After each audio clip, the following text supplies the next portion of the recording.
बिस्मिल्लाहिर्रहमानिर्रहीम। मेरा शराबी बाप जब मरा तो कोई उसका जनाजा उठाने को तैयार ना हुआ।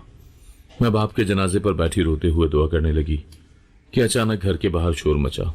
बहुत सारे लोग अब्बा का जनाजा उठाने आए थे, पर सबके चेहरे ढके हुए थे। जब वो अब्बा को कब्रिस्तान ले गए तो मैं अभी छुप कर पीछे गई ताकि देख सकूं वो कौन है। जब अचानक एक के चेहरे से कपड़ा हटा तो मैं पत्थर की हो गई। अगले ही लम्हे रोते सजदे में गिर पड़ी, क्योंकि इतना बड़ा मुआवजा। सहन में से रोने की आवाजें आ रही थी जो दिल दहला कर रख देने वाली थी, मगर अफसोस उस रोज किसी का दिल ना दहला और ना ही दिल पिघला।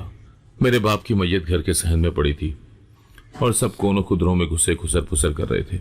जनाजे के पास रोती औरत मेरी दादी थी। इंसान जितनी भी गलतियां और गुनाह कर ले, बस एक माँ ही तो होती है जो उससे नफरत नहीं करती, उसके दर्द पर दुखी होती है। मेरे अब्बा के केस में भी यही मामला था।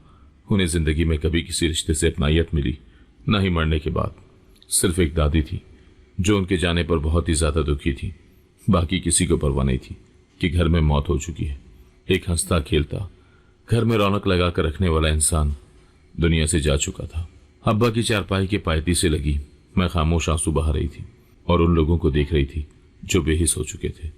बाहर वाले तो बाहर वाले होते हैं, मेरे अब्बा के लिए तो उनके अपने भी बाहर वाले हो गए थे।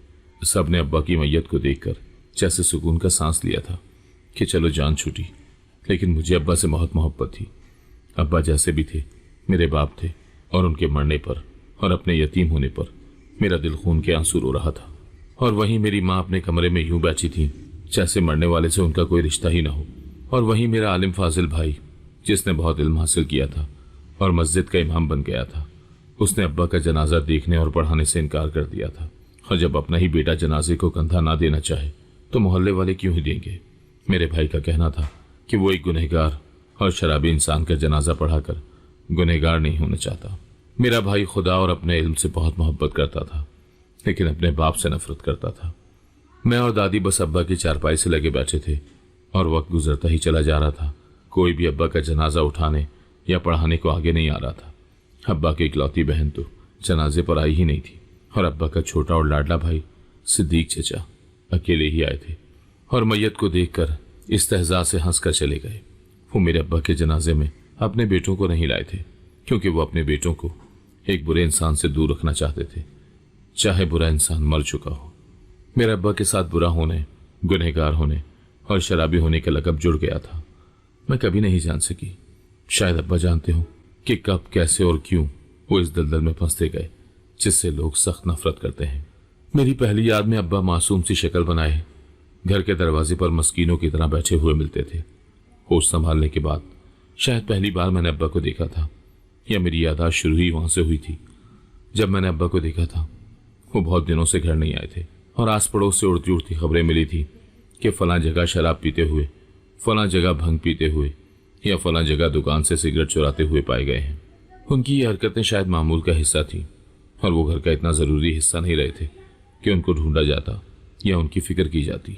वो कई कई दिनों तक घर नहीं आते थे, और जब कोई उनकी खबर देता तो अम्मा एक कान से सुनकर दूसरे कान से निकाल दिया करती थी। दादी बेचारी माशी तौर पर मुस्तहकम ना होने की वजह से औलाद में बटी हुई थी। कभी हमारे घर होती तो कभी सिद्दीक चचा के घर। और जब मैं समझदार हो गई तो जाना कि दादी का 2 वक्त का खाना और सुकून दोनों घरों पर बोझ था। 15 दिन वो बोझ सिद्दीक चचा उठाते और 15 दिन हम दादी को अपने घर में रखते थे। दादी का खुद का वजूद मिटता चला जा रहा था, तो वो कैसे मेरे अम्मा के सामने अपने लाडले बेटे की हिमायत करें। वरना अम्मा से भेद न था कि वो दादी को भी पकड़कर घर से निकाल देती। अम्मा के अंदर से वक्त के साथ साथ जैसे इंसानियत और मोहब्बत बिल्कुल खत्म होती जा रही थी। अब्बा कई दिनों के बाद घर लौटे तो अम्मा ने दरवाजा खोलते ही उनकी दुर्गत बना दी थी। पूरी गली में दौड़ा दौड़ा कर उन्होंने अब्बा को डंडों से मारा था, और सारा मोहल्ला तमाशा देखते लगी खीखी कर रहा था। अम्मा ने अब्बा को खूब बेइज्जत करने के बाद भी घर में घुसने की इजाजत नहीं दी थी, और अब्बा इतनी मार और बेइज्जती खाकर भी मासूम शक्ल बनाए दरवाजे से लगकर यूं बैठ गए जैसे कोई भिखारी हो। अम्मा ने दरवाजा खोलने से सख्ती से मना कर दिया था, और दादी उनकी सख्ती से डर ही जाती थी। अब्बा पर मुझे उस दिन बहुत ही तरस आया जब हर आधे घंटे बाद वो दरवाजा बजाकर आजिज़ी से बस इतना ही कहते थे कि पेट में चूहे दौड़ रहे हैं, खाना दे दो। और अम्मा उन्हें सूखी रोटी तक देने को तैयार नहीं थी। अम्मा अपनी हक हलाल की मेहनत की कमाई से एक निवाला भी मेरे शराबी बाप को देने को तैयार नहीं थी। अब्बा दरवाजा बजा बजा कर थक चुके तो नाउम्मीद होकर चले गए, और उनके जाने के बाद मैंने देखा कि अम्मी ने बाकी बचा हुआ चिकन का सालन और रोटियां अपने पड़ोस में रहने वाले 2 घरों को भिजवा दी, और उन दोनों घरों के मकीन अच्छा कमाने और अच्छा खाने वाले थे। ये अम्मा भी जानती थी कि वो लोग अम्मा के खाने को चखेंगे भी नहीं, लेकिन अम्मा ने फिर भी भेजा था ताकि खुद से अमीर लोगों की गुड बुक्स में आ सके। अम्मा हमेशा से लोगों की गुड बुक्स में रहना चाहती थी, कभी खुदा की गुड बुक्स में आने की ख्वाहिश नहीं की थी। रात मेरे अब्बा जाने भूख से पेट पकड़कर कहां सोए थे, लेकिन मेरी अम्मा का दिया हुआ सालन बोटियों समेत सुबह मोहल्ले के कुत्तों के आगे पड़ा हुआ था, और वो रोटियां काट कबार इकट्ठा करने वाली की रेडी पर थी। मेरे अब्बा भूखे रहे, लेकिन मोहल्ले के कुत्तों को खाना मिल गया था। अम्मा को अपने किए पर कभी भी पछतावा नहीं हुआ था, और शायद वो अपनी जगह ठीक ही थी। जब शौहर के होते हुए भी बीवी को अकेले ही घर और बच्चे पालने पड़े तो वो कठोर हो ही जाती है। और मेरी अम्मा के पास तो 2-2 नौकरियां करके जूतियां घिसाकर हमें पालने के अलावा कोई ऑप्शन ही ना था, क्योंकि जवानी में बेलगाम मोहब्बत के हाथों वो मजबूर होकर मेरे अब्बा के साथ अपने घर से भागकर अपने पीछे के सारे दरवाजे और वापसी के सारे रास्ते बंद करके आई थी। मेरे अब्बा दादा दादी की बड़ी औलाद थे, सो उनके नखरे जब तक दादा जिंदा रहे उठाते रहे, जिसका असर अब्बा पर बहुत गहरा हुआ था। एक तो उन्हें जिम्मेदारियां संभालने की आदत नहीं थी, और दूसरा दादा से वो बेपनाह मोहब्बत करते थे। दादा के बाद अब्बा की हालत खराब होनी शुरू हो गई थी, और वो गलत सरगर्मियों में पड़ गए थे। अम्मा ने बताया कि मेरी पैदाइश के बाद से अब्बा बाकायदा नशा करने लगे थे, और नशा भी कोई आम नशा नहीं, शराब जैसी खतरनाक और हराम चीज की लत लग गई थी उन्हें।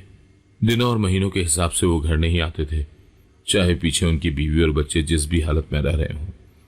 हाँ, लेकिन अब्बा जब भी घर आते थे तो मेरे लिए जाने कहां से गुड़िया लाया करते थे, और भाई के लिए खिलौना गाड़ी, जिससे पहले पहल तो भाई लेकर बहुत खुश हुआ करते थे, लेकिन जैसे जैसे वक्त गुजरा और वो बड़े होने लगे तो अपने दिल में अब्बा के लिए बुग़्ज़ पाल लिया था। अम्मा को शौक था कि भाई दीनी इल्म हासिल करें, ताकि घर में जो गुनाह और नहुसत की फिजा अब्बा ने बना रखी है उसका कफ़ारा हो सके। अम्मा की ख्वाहिश पर भाई ने सिर्फ मदरसे जाना ही शुरू नहीं किया था, बल्कि अम्मा की देखा देखी वो अब्बा से बदतमीजी और फिर नफरत भी करने लगा था। वो हाफिज कुरान था, 5 वक्त की नमाजें बाकायदगी से पढ़ता था। वो कैसे एक शराबी और जुआरी को अपने घर में दंदनाता हुआ बर्दाश्त कर पाता। घर में हम 4 लोग थे जो 2 तबकों में बटे हुए थे। अम्मा और भाई जो बहुत परहेजगार और इबादत गुजार थे और अब्बा से नफरत करते थे, और 2 हम, दादी और मैं, जो इबादत गुजार भी थे और परहेजगार भी, लेकिन अब्बा से नफरत नहीं करते थे। अब्बा जैसे भी थे, मुझे अब्बा से कभी नफरत नहीं हुई थी। कभी कभी तो वो मुझे बड़े ही अल्लाह लोग इंसान लगते थे। जब दिनों के बाद घर वापस आते तो जेब में छुपाकर मेरे लिए कुछ न कुछ खाने को लाते, क्योंकि अम्मा उनकी लाई चीज खाने नहीं देती थी और कहती थी कि हरामी इंसान हराम ही लाकर खिलाएगा। अब्बा महीने के खर्चे के पैसे देने की कोशिश करते तो अम्मा कानों को हाथ लगाकर कहती, मैं तो कभी ना लूं ये हराम की कमाई, जाने कहां कैसे डाका डालकर लाए होगे। मैं अपने बच्चों को कभी एक शराबी के खर्चे पर ना पालूंगी। और खैर से मेरा बेटा मौलिम बन रहा है, उसके अंदर हराम का जरा सा भी लुकमा चला गया तो मेरी मेहनत और उसकी रियाजत बेकार जाएगी। तो तुम ही संभालो अपने पैसे, अपने बच्चे मैं खुद संभाल सकती हूँ। वाकई किसी को नहीं पता था कि अब्बा क्या काम करते हैं और कहाँ से पैसे लेकर आते हैं, क्योंकि कभी उनके पास बहुत से पैसे होते और कभी खाने को भी कुछ नहीं होता था। कोई भी अब्बा के कामों के बारे में नहीं जानता था, मगर सब यही कयास करते थे कि अब्बा जरूर लोगों को धोखे से लूटते ही होंगे। यहां तक बात ठीक हो सकती थी अगर अम्मा ठीक लहजे में करती, मगर अम्मा के लहजे में एक तकब्बुर था, गुरूर था, अपने पढ़े लिखे होने का, अपने परहेजगार होने का। और गुरूर किसी भी चीज का हो, सर नीचे करके ही छोड़ता है।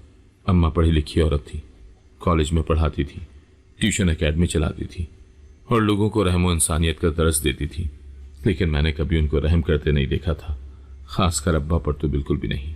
मुझे अब्बा के लिए बहुत बुरा लगता था, मगर वो भी साईं इंसान थे। वो जब सहन की क्यारियों से गुलाब का फूल तोड़कर अम्मा की तरफ बढ़ाते तो वो इतनी बेदर्दी से फूल मसल कर उनके मुंह पर फेंक देती थी कि कलेजा मेरा हलक को आने लगता था। मैं कभी फैसला ही नहीं कर पाई कि अम्मा अच्छी बीवी नहीं है या अब्बा अच्छे शौहर नहीं है। अब्बा की कुछ कुछ हरकतें मुझे भी मशकूक लगती थी, जैसे कि वो अपने कमरे को हर वक्त ताला लगाए रखते थे ऐसा ताला जिसे खोलना नामुमकिन सा था। घर में सिर्फ एक अब्बा का कमरा था जिसका लॉक मुनफरिद तर्ज का था, इतना मुनफरिद कि एक दिन सिद्दीक चचा घर आए तो लॉक देखकर ठिठक गए और फिर कितनी ही देर दादी पर वो चिल्लाते रहे थे, आप अपने बेटी की अच्छी तरबियत नहीं कर सकती थी तो उसे शादी न करने देती, कम से कम किसी लड़की की जिंदगी तो बर्बाद ना होती, ऊपर से 2 बच्चे भी पैदा करके बैठ गया है। इन बच्चों का सोचा है आपने कि क्या मुस्तकबिल होगा जब वो बड़े होंगे और सब लोग उन्हें एक शराबी और नशे इंसान की औलाद कहेंगे, बल्कि उसने मजीद क्या क्या जुर्म कर रखे हैं और क्या क्या कर रहा है इसका भी आपको पता नहीं होगा। उसने जो लॉक अपने कमरे को लगा कर रखा है बहुत मुश्किल से वैसा लॉक मिलता है और जितनी रकम का वो लॉक है आप सोच भी नहीं सकती। कहाँ से लाता होगा वो इतने पैसे? अच्छे काम में तो कभी इतने पैसे नहीं मिलते जितने उसके पास पाए जाते हैं। नजर रखें उस पर, वरना वो इस घर को अपने कारनामों का अड्डा बना देगा। सिद्दीक चचा के अब्बा के लिए ख्यालात वैसे ही अच्छे नहीं थे और अब तो नया लॉक देखकर मजीद भड़क उठे थे। सिर्फ भड़कने पर इक्तफा नहीं किया था बल्कि बाकायदा अब्बा के कमरे का लॉक तोड़ने की कोशिश भी की थी, मगर वो टूटने वाला लॉक ही नहीं था। चचा थक हार कर चले गए और वही चचा जो अब्बा के पैसों को हराम का और उनकी हरकतों को मशकूक कहकर उनसे नफरत जताकर गए थे, दादी पर भी चिल्लाए थे। एक दिन उन्हें गली में अब्बा के साथ देखा तो मैं ठिठक कर सीढ़ियों पर ही खड़ी हो गई और सुनने लगी कि चचा क्या कह रहे हैं अब्बा को, और मुझे तब पता चला कि चचा अब्बा से पैसे मांग रहे थे।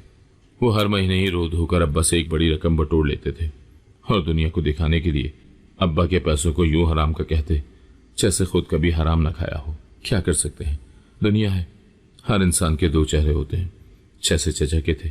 चचा को अब्बा से नफरत थी या नहीं, लेकिन उस दिन के बाद मुझे चचा बहुत ही बुरे लगने लगे थे। मुझे मुनाफिक लोग कभी भी अच्छे नहीं लगे।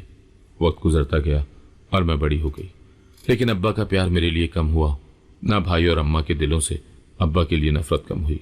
मैं कब इतनी बड़ी हो गई कि अम्मा मेरी शादी के बारे में सोचने लगी और उनका पहला इंतखाब चचा का बेटा अली था। चचा मुझे पसंद नहीं थे, लेकिन अली काफी अच्छा था और शायद मैं दिल में उसे कब पसंद करने लगी मुझे खुद अंदाजा ही न हुआ था। अम्मा ने दादी के कानों में ये बात डाल दी कि वो चचा से बात करें कि चचा अली का रिश्ता लेकर आए। दादी ने चचा से बात की तो उनके चेहरे पर फैली मायूसी देखकर मैं समझ गई कि यकीनन मेरे बाप के नाम का ताना देकर इन्होंने इनकार कर दिया होगा। मगर हैरत तो उस वक्त हुई जब 2 दिन बाद चचा और चची हंसते मुस्कुराते मेरे लिए अली का रिश्ता लेकर आए थे। चचा और चची की मुस्कुराहट मुझे बड़ी बनावटी सी लगी, बड़ी मुनाफिक सी, लेकिन मैं सब नजरअंदाज करके इतने पर ही खुश हो गई थी कि मेरे लिए अली का रिश्ता आया है। अली और मैंने इंटर एक साथ किया था। उसके बाद वो यूनिवर्सिटी चला गया और अम्मा ने मुझे घर बिठा दिया कि प्राइवेट तालीम लो। अब अम्मा इतनी कठोर और शकी हो गई थी कि भाई के अलावा उन्हें किसी पर भी एतबार नहीं था और मुझ पर भी वो शक करती थी कि अपने बाप की तरह मैं कोई गुल खिला कर आऊंगी जिसे वो बर्दाश्त नहीं कर सकेंगी। इसीलिए मुझे यूनिवर्सिटी में पढ़ने ना दिया। अब्बा ने मुझे खामोश हो जाने का कहा और मेरे लिए किताबें लेकर आए कि घर से ही तैयारी करूं मैं। मेरे साथ पप्पू की बेटी सुम्बुल यूनिवर्सिटी जाती थी और सुना था कि अली के साथ ही पढ़ती है। और जब मेरा और अली का रिश्ता तय हुआ तो उसने फोन करके मुझसे बहुत बड़ा झगड़ा किया था। वो अली को पसंद करती थी और चाहती थी कि उसकी और अली की शादी हो, और यही फैसला चचा और पप्पू का भी था। लेकिन अली ने इनकार कर दिया और मुझसे शादी करने की ख्वाहिश जाहिर की। ये सब सुनने में ही कितना दिलफरेब मालूम हो रहा था कि वो लड़का जिसे सब चाहते हैं वो मुझे चाहने लगा था। मैं उन दिनों हवाओं में उड़ती थी और अली के ख्वाब देखा करती थी। मेरी चाहत मुझे मिली तो मेरे अंदर भी जैसे गुरूर आ गया था। मुझे खुद पर और अपनी खूबसूरती पर नाज होने लगा। मैं बेपनाह खुश थी और मुझे खुश देखकर अब्बा जब बच्चों की तरह खुश हो जाते थे तो मेरा दिल करता कि उनके गाल चूम लूं। वो चाहे गलत इंसान थे, लेकिन मेरे लिए मेरे प्यारे अब्बा थे जो मुझसे बहुत मोहब्बत करते थे। शायद इस जहां में सबसे ज्यादा मोहब्बत वो मुझसे ही करते थे। अब्बा के कमरे में किसी को जाने की इजाजत नहीं थी, लेकिन मैं अब्बा के साथ घंटों बातें करती, उनके कपड़े निकाल कर देती थी और मेरे सामने वो अपने कंप्यूटर पर या अलमारी में घुसे कुछ भी करते रहते या ढूंढते। मैं ऐसे नजरअंदाज कर देती थी जैसे देखा ही ना हो। अब्बा को मैं खुद से दूर नहीं करना चाहती थी, लेकिन अब्बा के करीब होकर मैं अम्मा और भाई से जरूर दूर हो गई थी। बल्कि उन दोनों को लगता था कि मैं अपने खुदा और मजहब से दूर हो गई हूँ। मुझे देखकर नेक राह पर चलने की दुआएं मांगती रहती थी और भाई इस्तगफार करके गुजर जाता था।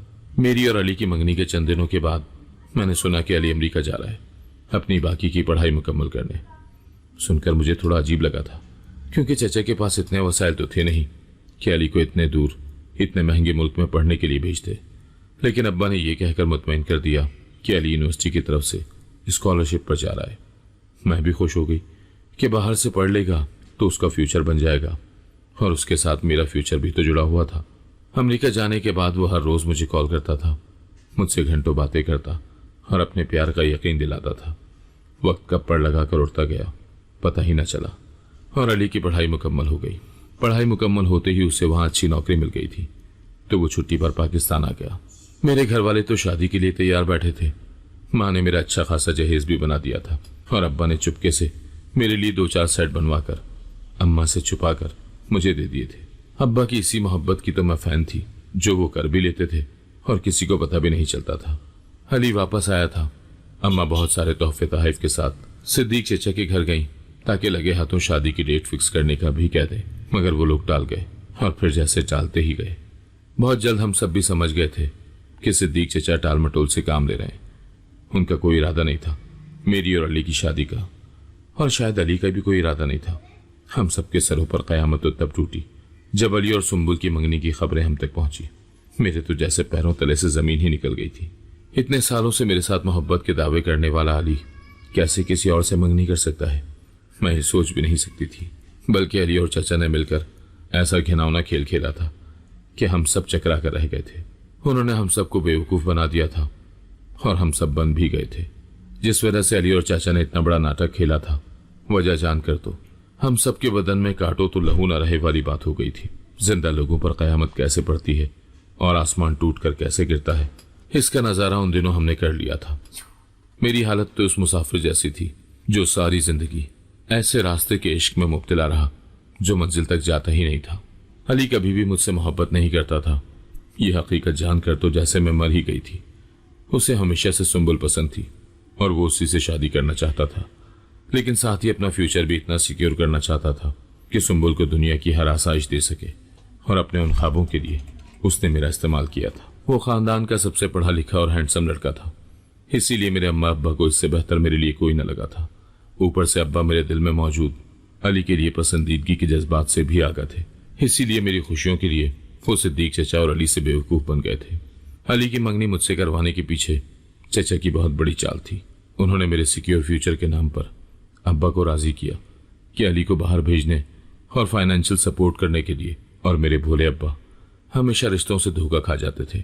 उन्होंने ये सोचकर कि अली पढ़ लिख कर बाहर ही सेटल हो जाएगा तो उनकी बेटी को भी बाहर ले जाएगा, अली को बाहर भेजने की हामी भर ली और 2 साल तक बाकायदगी से अली के तालीमी और दूसरे खराजात उठाते रहे थे।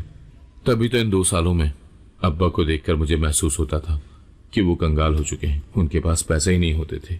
अली ने मास्टर प्लान बनाया था, मेरे नाम पर अपना फ्यूचर बना लिया और फिर किसी और के नाम खुद को कर दिया। मेरी हालत उन दिनों बद से बदतर हो गई थी, और अब्बा जो मुझे हमेशा खुश देखना चाहते थे, मेरे टूटे दिल के दर्द को बर्दाश्त न कर सके और अपना दिल बंद कर बैठे।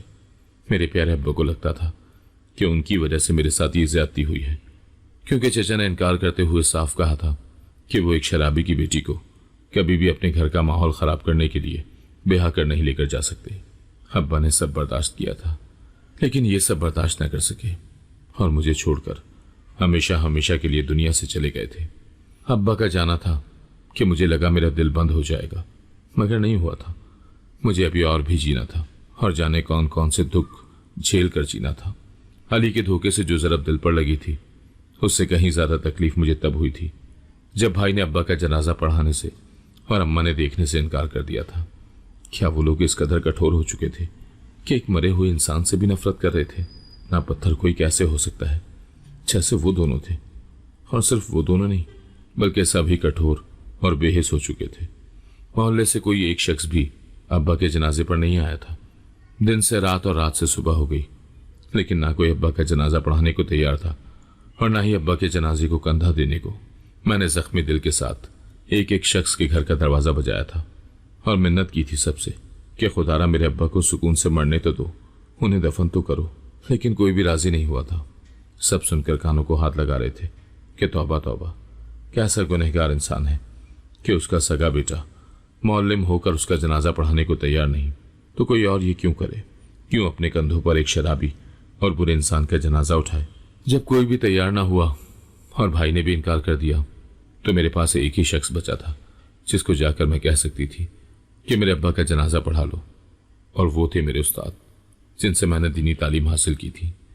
वो दूसरे मोहल्ले में रहते थे और बहुत ही नेक और परहेजगार आदमी मशहूर थे, बल्कि लोग तो उनके पास मन्नतें मुरादें लेकर जाते थे और वो शहर के बड़े बड़े मदरसों और इस्लामी टीवी चैनल्स पर खुतबे करते थे। मुझे उनसे बहुत उम्मीदें थी और वो उम्मीद लेकर ही मैं दोपहर को उनके दर पर गई थी। घर में अब्बा का जनाजा पड़े एक पूरा और एक आधा दिन गुजर चुका था। अम्मा और भाई को देखकर ऐसा लग रहा था जैसे अब्बा सोए पड़े हैं और घर में कोई फौतगी नहीं हुई। मेरे अब्बा जैसा खराब आदमी सब कहते थे कि कोई नहीं था मोहल्ले में, लेकिन मैं कहती हूँ कि मेरा अब्बा जैसा बदकिस्मत भी कोई नहीं होता, ना मोहल्ले में और ना ही इस दुनिया में। मैं अपने सर के पास गई और रोते हुए जब सारी बात उनके गोश गुजार की तो उनके आबरू तन गए और वो बोले, तो मेरे जिस्म से जान ही निकल गई थी। मैं तुम्हारी कोई मदद नहीं कर सकूंगा, निहायत अफसोस से। बस यही कहूंगा कि मैं तुम्हारे बाप का जनाजा नहीं पढ़ा सकता। जिस कुमाश का वो इंसान था उसको ना जनाजा पढ़ना मुयस्सर होगा और ना 2 गज जमीन। यही उसके गुनाहों की सजा है। इंसान होता कौन है? किसी दूसरे इंसान की सजा और जजा का फैसला करने वाला, और वो भी उस इल्म के दम पर जो रब ने दी। तो साथ तलकीन भी की कि मेरे बंदे गुरूर मत करना। लेकिन यहाँ जो जितना नमाजी और परहेजगार बना उतना ही मगरूर और दूसरों को गुनहगार समझने वाला बन गया। सिर्फ हुकूकुल्लाह पूरे करने के लिए इंसान को इस जमीन पर नहीं उतारा था रब ने, वरना तो फरिश्ते थे ना इबादत के लिए। हुस्न सलूक और हुकूकुल इबाद भी किसी शय का नाम है, लेकिन ये अपने इल्म को अपना गुरूर बनाने वाले कहाँ समझेंगे। जिस उस्ताद की सारी जिंदगी में मद्दा रही थी, उनकी इज्जत करती आई थी, वो मेरी नजरों से ऐसे गिरे कि उन जैसा घटिया इंसान मुझे कोई दूसरा नहीं लगा था। मैंने अपने आंसू साफ कर लिए और फैसला किया कि मैं खुद अपने बाप को कब्रिस्तान तक लेकर जाऊंगी और खुद उनको दफन करूंगी। मुझे किसी की जरूरत नहीं थी, इन नाम नेहाद नेक लोगों की तो बिल्कुल भी नहीं थी। मेरा भाई जिसने सारी उम्र दीन की तालीम हासिल की मगर ये नहीं सीख सका कि हमारा दीन अमन और मोहब्बत का मजहब है, कि किसी से नफरत करना और अपने बाप से नफरत करना तो कभी भी नहीं सिखाता। बल्कि इस्लाम तो कहता है कि माँ बाप की बात पर उफ तक न करो जब तक कि तुम्हारा ईमान जाया होने का खतरा ना हो। और भाई को तो अब्बा ने कुछ नहीं कहा था, उल्टा हमेशा भाई अब्बा से बदतमीजी करता था और उनके जनाजे को हकीर जानकर उसने तो अपनी तौकीर बढ़ानी चाहिए थी कि देखो लोगों, मैं रब का कितना नेक बंदा हूं कि एक शराबी का जनाजा नहीं पढ़ाया। वो शराबी जो अल्लाह का नाफरमान था। और मेरी माँ, उन्हें देखकर मुझे शक गुजरता था कि कैसे उनको अब्बा से मोहब्बत हो गई थी। उन्हें अब्बा से मोहब्बत नहीं थी। अगर मोहब्बत होती तो कभी न कभी तो नजर आती ना। अब्बा की जिंदगी में ना सही, उनके मरने पर तो जरूर नजर आती। लेकिन अम्मा एक बेहिस और खुद गज़ औरत थी जिन्हें लगता था कि वो ईमान के आला दर्जे पर फाइज हैं और मेरे अब्बा जैसा इंसान उनकी रियाजत और ईमान तबाह कर देगा। पीछे बचे थे चचा जो सारी जिंदगी अब्बा को दोनों हाथों से लूट कर खाते रहे थे। उनके जनाजे पर हंस कर गए कि हराम खाने वाले ऐसे ही लावारिस मरते हैं। मैं उनसे पूछना चाहती थी कि अगर मेरा बाप हराम कमाता था तो उसकी हराम की कमाई को आप अपना हक समझकर क्यों लेते थे, और क्यों उसी हराम की कमाई पर अपने बेटे का मुस्तकबिल बनाया। एक फुप्पो थी जिनसे अब्बा को अपनी जिंदगी में बहुत मोहब्बत रही थी और वो बहाने बहाने से कुछ ना कुछ फुप्पो के घर पहुंचा दिया करते थे। लेकिन फुप्पो ने उनके जनाजे में शिरकत करने से ये कहकर इनकार कर दिया कि खुदा के नाफरमानों और शराब जैसी हराम चीज पीने वाले इंसान के जनाजे में जाकर वो अपना ईमान नहीं खराब करना चाहती थी। सबके पास ही ईमान था और वो भी इतना कच्चा कि सिर्फ मेरे अब्बा के पास होने से टूट सकता था।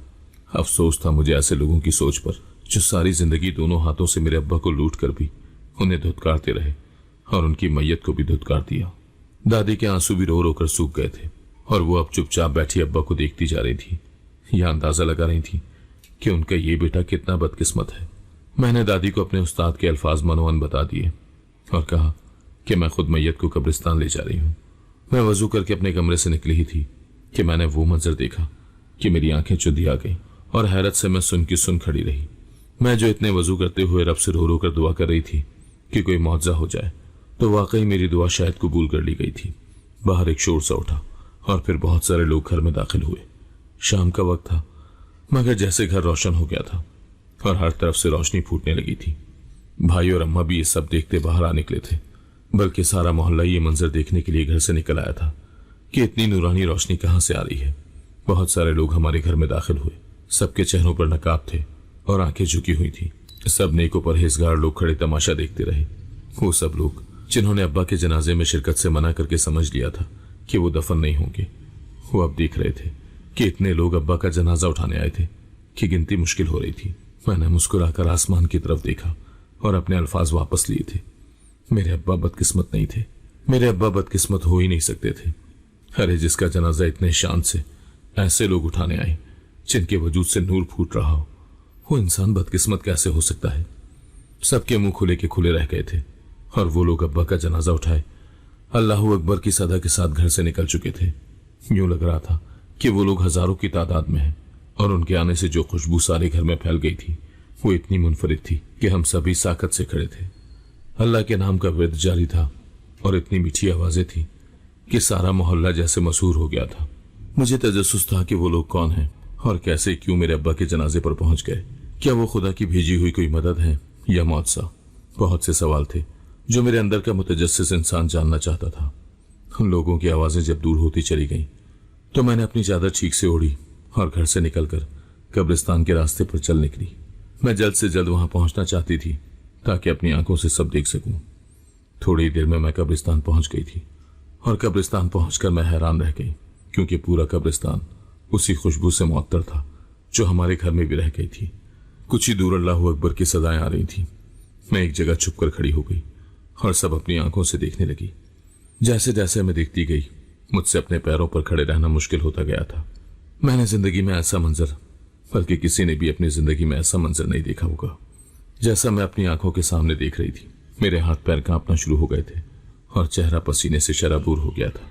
वो मंजर ही ऐसा था कि कोई भी होता तो वो ठह जाता, जैसे मैं ठह गई थी। मैंने देखा कि अब्बा की मैयत से रोशनियां फूट रही थी और अब्बा का चेहरा कफन में यूं दमक रहा था जैसे वो जिंदा हूं। उनके चारों तरफ रोशनी ही रोशनी थी। और फिर उन लोगों ने जब अब्बा को उठाकर कब्र में डाला तो कब्र के अंदर से भी सफेद रोशनी और एक मुनफरिद से खुशबू फूटने लगी थी। वो लोग जो अब्बा को दफना रहे थे उनमें से एक का नकाब अचानक उतर गया और फिर जो मैंने देखा, मैं पत्थर की हो गई थी। ऐसा भी हो सकता था और उस इंसान के साथ भी हो सकता था जिसे सारी दुनिया काफिर कहने लगी थी, शराबी, बदकिरदार और पता नहीं क्या क्या कहती थी। उसके लिए रब ने इतना बड़ा मुआवजा कर दिया था, ऐसा मुआवजा कि मैं सजदे में गिर गई थी और रो रो कर खुदा से माफिया मांगने लगी क्योंकि मैंने अपने अब्बा को बदकिस्मत जाना, जबकि उन जैसा खुशकिस्मत तो शायद ही दुनिया में कोई हो। वो लोग जो अब्बा का जनाजा लेकर आए थे वो इंसान नहीं, नूर थे। और नूर खुदा अपने पसंदीदा बंदों की मैयतों पर ही उतारता है। जब उसके चेहरे से नकाब हटा तो मैंने देखा वहां कोई होंठ, कोई नाक, कोई गाल, बल्कि कोई चेहरा नहीं था। वहां तो सिर्फ नूर था। ऐसा नूर कि आंखें चुदिया गई थी मेरी उस नूर से और मुझे लगा था कि मैं अब कभी कुछ और नहीं देख सकूंगी। वो मंजर ही ऐसा था जैसे अंधा कर देने वाला था। मैं अपने हवासों को कायम कैसे रख पाती ये सब कुछ देखकर, और धीरे धीरे मेरी आंखें बंद होती गईं। मेरी आंखों के सामने अंधेरा छा गया था। मुझे लगा कि मैं अंधी हो चुकी हूं जब एक झटके से मेरी आंख खुली और मैं चीख कर उठ बैठी। मैंने देखा कि मैं अपने कमरे में थी और दादी मेरे सिरहाने बैठे कुछ पढ़ पढ़कर फूंक रही थी। मैं दादी को यूं देखने लगी जैसे पहली बार देख रही हूं और फिर मुझे वो सारा मंजर याद आया तो फिर से पसीने आने लगे थे।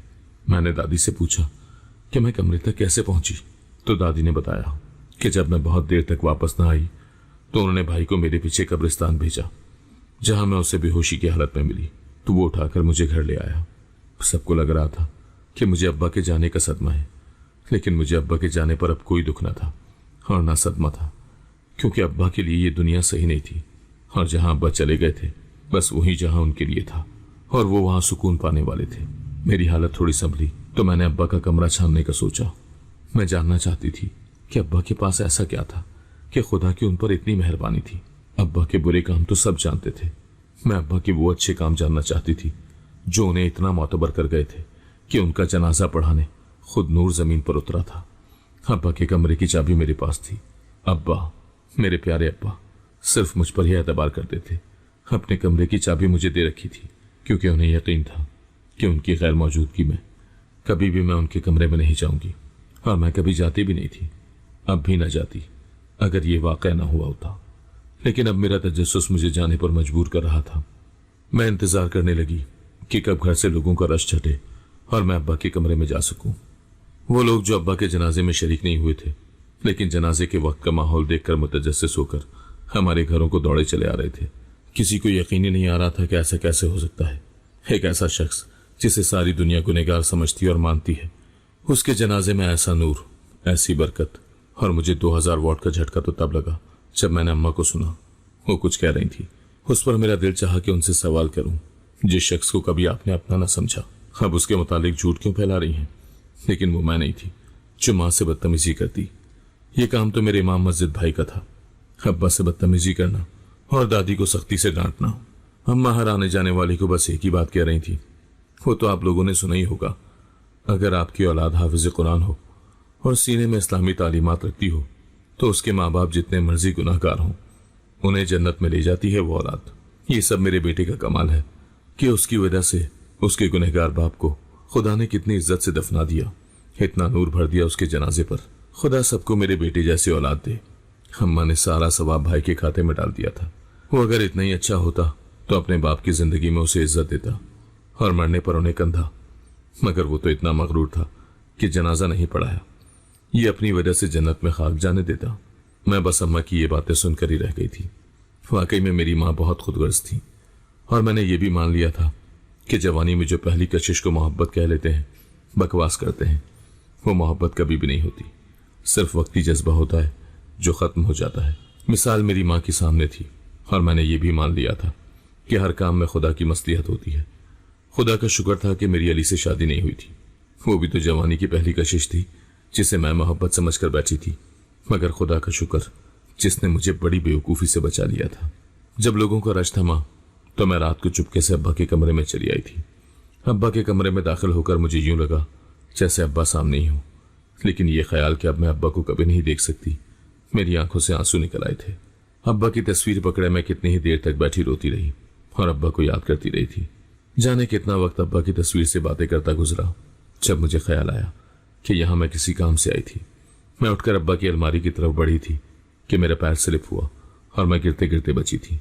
दीवार का सहारा लेकर जैसे ही मैंने खुद को गिरने से बचाया तो एक आवाज कमरे में गूंजी और मेरा दिल सीने से निकलकर हलक में आ गया। मेरी टांगें कांपने लगी थी क्योंकि कमरे में तो कोई था नहीं। तो फिर ये आवाज, हाँ, वो आवाज अब्बा की थी। क्या मुझे पीछे मुड़कर देखना चाहिए? क्या मुझे पलटकर पत्थर का हो जाना चाहिए या फिर नजरअंदाज कर देना चाहिए? लेकिन नजरअंदाज करना भी तो मुमकिन नहीं था, बिल्कुल भी मुमकिन नहीं था। वो मेरे अब्बा की आवाज थी। तो ये खुशफहमी मुझे हुई कि क्या मेरे अब्बा जिंदा है। मेरा जिस्म पसीने से शराबूर हो गया था जब एक बार फिर अब्बा ने मेरा नाम पुकारा था और मेरे जिस्म में लहू जम सा गया। अब्बा से बहुत मोहब्बत थी मुझे, मगर उनके मर जाने के बाद उनकी आवाज सुनकर मैं खौफ में मुब्तला हो गई थी और डरते डरते रुख मोड़ा था कि सामने देखकर मेरे पैर मुंजमद हो गए। सामने रखे बड़े स्पीकर से वो आवाज आ रही थी। वहां कोई नहीं था, सिर्फ वो स्पीकर था और अब्बा उसी स्पीकर से बोल रहे थे। मैं डरते डरते स्पीकर के करीब गई थी। उसे खोला तो उसमें से सीडी निकली थी और सीडी के साथ एक रुक्का भी छुपा कर रखा हुआ था। शायद अब्बा चाहते थे कि वो रुक्का मुझ तक पहुंचे, इसीलिए उन्होंने सीडी में अपनी आवाज भर दी थी। मेरे हाथ अभी तक कांप रहे थे।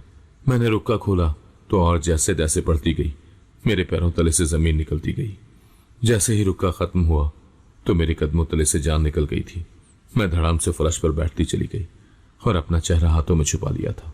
मैं कभी सोच भी नहीं सकती थी कि हकीकत हमारी नजरों से इतनी ओझल भी हो सकती है। जो हम सोचते हैं, देखते हैं, वो झूठ भी हो सकता है। मेरे अब्बा को सब क्या समझते थे और मेरे अब्बा क्या निकले थे। मैं सिसक कर रो दी थी और अब्बा को याद करती रही जिन्होंने अपनी सारी जिंदगी कितनी आजिज़ी में निकाल दी थी। अब्बा ने वो खत मेरे लिए ही छोड़ा था। खत में उन्होंने लिखा था, मैं चाहता हूं मेरे जाने के बाद तुम्हें यह खत मिले। जिंदगी का कुछ भरोसा नहीं, कब खत्म हो जाए, इसीलिए लिख कर रख रहा हूं और जानता हूं तुम इस खत को ढूंढ लोगी। मेरे बाद तुम मुझे याद करती मेरे कमरे में जरूर आओगी और तब तुम जान जाओगी कि तुम्हारा बाप सारी जिंदगी क्या करता रहा।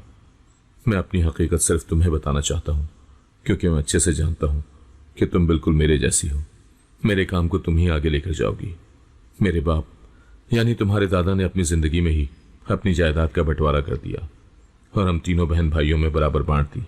तुम्हारी पुप्पो ने अपने हिस्से के पैसे अपने शौहर को दे दिए और तुम्हारे चचा ने उस जमीन पर बड़ा सा घर बना लिया और मैंने जमीन बेच दी। जमीन बेचने की देर थी, सबके रवैये बदलने लगे। उनमें सबसे पहले तुम्हारी माँ थी, जिसकी मोहब्बत शादी के 3 रोज बाद ही खत्म हो गई, लेकिन मैं आज भी उससे पहले दिन की तरह ही मोहब्बत करता हूँ। फिर कुछ अरसे के बाद तुम्हारे दादा का इंतकाल हो गया और मेरे सर पर कयामत आ पड़ी थी। मैं उनकी मौत को नहीं भूल पा रहा था, और गम पर गम ये कि मेरा गम गलत करने वाला भी कोई नहीं था। तुम्हारी माँ के पास मेरे लिए 1 सेकंड भी न बचा था, और तभी मैं गलत सोहबत में पड़ गया था। अपना गम भूलने के लिए मैं नशा करने लग गया, और 1-2 बार मैंने मोहल्ले की दुकान से सिगरेट भी चुरा लिए, तो मैं चोर और शराबी मशहूर हो गया। मेरा वो वक्त फिर कोई न भूला था, और मैं खुद को लोगों की नजरों में अच्छा बुरा बनाने का शौक भी नहीं रखता था। मेरे पास सिर्फ वही रकम थी जो जमीन बेचकर मुझे मिली थी, और मेरे दोस्त एक दिन मुझे कोठे पर ले गए ताकि मैं सुकून पा सकूं। लेकिन मेरा दिल इस सब के लिए नहीं मान रहा था। कोठे पर जिस लड़की को मेरे हवाले किया गया, उसे देखकर मेरे रोंगटे खड़े हो गए थे, क्योंकि उसकी शक्ल पर अल्लाह वालों जैसा नूर था। मैं उसे हाथ तक न लगा पाया था, और वो मेरे कदमों में गिर गई। कोठे पर लाने के बाद मैं उसका पहला गाहक था, और मेरा दिल पसीज गया था। वो कोठे पर रहने वाली लड़की नहीं थी, वो बहुत पाकीज़ा लड़की थी, जिसे उसका सौतेला मामू उसके बाप की दुश्मनी में धोखे से बेच गया था। मैंने अपने सारे पैसे देकर उसे खरीद दिया था और उसे उसके बाप के हवाले कर दिया था। वो अपने बाप की इकलौती बेटी थी। उसका बाप बहुत अमीर था। उसने अपनी बेटी की शादी कर दी और वो दूसरे मुल्क चली गई, लेकिन उस शख्स ने मुझे अपना बेटा बना लिया। वो बहुत अल्लाह वाला इंसान था, लोगों की मदद करने वाला। कई बेवाओं के घर हर महीने राशन जाता था, और कई यतीम बच्चों की वो शादियां करवाता था। कई यतीम खानों को वो माली सपोर्ट करता था। अचानक से वो बीमार हुआ तो सारी जिम्मेदारियां मुझे सौंप दी। वो इंसान इतना नूरानी और खुदा तरस था कि मैं उससे बहुत मुतासिर हुआ, और सब गलत काम छोड़कर उस जैसा अल्लाह वाला बनने की कोशिश की। लेकिन दुनिया मेरा माजी भूल ही नहीं रही थी। फिर मैंने दुनिया की फिक्र छोड़ दी और अपने रब को राजी करना शुरू कर दिया। उस बुजुर्ग के बाद सब जिम्मेदारियां मैंने संभाल ली। मैं चाहता तो कभी घर ना आता, लेकिन घर में मेरे बच्चे और मेरी बीवी थी, जिनसे मिलने को मैं बेचैन होकर दौड़ा चला आता था। मैं आने से पहले भूखा रहता था ताकि तुम्हारी माँ के हाथों का खाना खाऊंगा, लेकिन वो भी मुझे कमोबेश ही नसीब होता था। मैं मजे से अपनी जिंदगी गुजार सकता था, लेकिन तुम मेरी मजबूरी थी। तुमसे दूर नहीं रह सकता था, इसीलिए घर ही आता था। लेकिन अब मैं चाहता हूं कि मेरे बाद तुम सब कुछ संभालो, मेरी जगह जाओ और अपनी दादी के साथ वहीं रहो। तुम्हारी माँ और भाई एक दूसरे के लिए काफी हैं। तुम मेरी बहादुर बेटी हो। मेरी जगह तुम सब जिम्मेदारियां अच्छे तरीके से निभाओगी, और तुम्हारा जिसने दिल दुखाया है सबको माफ कर देना। मैं भी माफ कर चुका हूं। अब्बा की तहरीर पढ़कर मैं सिसक उठी थी। अब्बा, मेरे प्यारे अब्बा, खुदा के बंदों के लिए आसानियां लाने वाले इंसान थे, तो उनको कैसे खुदा बिना जनाजे के दफन हो जाने देता? कैसे अब्बा की मैयत को लावारिस कर देता? खुदा अपने नेक बंदों को कब अकेला छोड़ता है? मैंने अपने आंसू साफ करते अब्बा से अहद किया कि उनकी तमाम जिम्मेदारियां मैं निभाऊंगी। अगले ही दिन मैंने अपना और दादी का सामान बांध लिया था और माँ से हाथ जोड़कर बस इतना ही कहा था कि बहुत नेक लोगों में एक गुनहगार की बेटी और माँ का दम घुट रहा है। हम जाना चाहते हैं और अपनी जन्नत खुद कमाना चाहते हैं। किसी हाफिज कुरान के सहारे जन्नत में जाने की आस लेकर नहीं बैठ सकते। माँ मेरी बात को कितना समझी या नहीं, लेकिन मुझे जाने से ना रोका, और मैं दादी के साथ उस घर में आ गई जहां मेरे अब्बा और उनके वो मोहसिन बुजुर्ग रहा करते थे। मैंने वो सब काम संभाल लिए जो मेरे अब्बा के जिम्मे थे। जमीनों और फैक्ट्रियों के हिसाब किताब से लेकर मुस्तहिक लोगों तक बगैर किसी गर्ज और लालच के हर चीज पहुंचाना मैंने सीख लिया था, और उसका चर्चा नहीं किया था, क्योंकि मुझे नाम और मकाम खुदा से चाहिए था अपने लिए। उस जहां में, इस दुनिया में लोगों की नजरों में सुरखरू होकर करना भी क्या था मैंने? मेरा रब राजी तो सब राजी। अगर आपको आज की कहानी पसंद आई है तो वीडियो को जरूर लाइक कीजिएगा और अपने दोस्तों के साथ भी शेयर कीजिएगा। और हाँ, अगर आपने अभी तक हमारा चैनल सब्सक्राइब नहीं किया तो जरूर सब्सक्राइब करें। मिलते हैं कल एक नई और दिलचस्प कहानी के साथ। अल्लाह हाफिज।